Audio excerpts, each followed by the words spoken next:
નમસ્કાર, હું અવિરાજ સિંજાલ. આજે હું તમને ગુજરાતના નરસિંહ મહેતા વિશે પરિચય કરાવીશ. નરસિંહ મહેતા આશરે 15મી શતકમાં થઈ ગયા. તેમનો જન્મ તળાજામાં થયો અને તે જૂનાગઢના સ્થાયી હતા.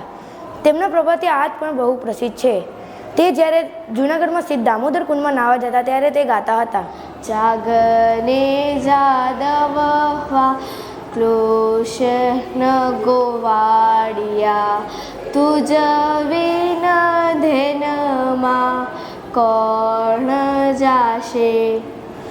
નરસિંહ મહેતાને સૌ પ્રેમથી નરસૈયો પણ કહે છે. તેમણે તેમના ઘણા બધા પદોમાં નરસૈયો નામ પણ આપ્યું છે. જડ કમળ છાંડી છાને બાળા સ્વામી અમાલો જાગશે જાગશે તને મારશે મને બાળ હત્યા લાગશે. ગુજરાતી સાહિત્યમાં લખેલું તેમનું ભજન આજે જગ પ્રસિદ્ધ થઈ ગયું છે. આપણા પ્રિય રાષ્ટ્રપિતા ગાંધીજીને પણ તે બહુ પ્રિય હતું. વૈષ્ણવજન તો તેને કહીએ લે જે પીડ પડાઈ જાણે લે.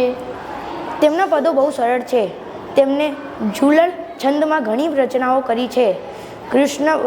કૃષ્ણલીલા, ભક્તિબોધ, વિવાહ જેવા પદોમાં તેમને પોતાના જીવનના પ્રસંગો રૂપ્યા છે. તે આપણા ગુજરાતના અનમોલ રતન નરસિંહ મહેતાના કેવી રીતે ભૂલી શકાય.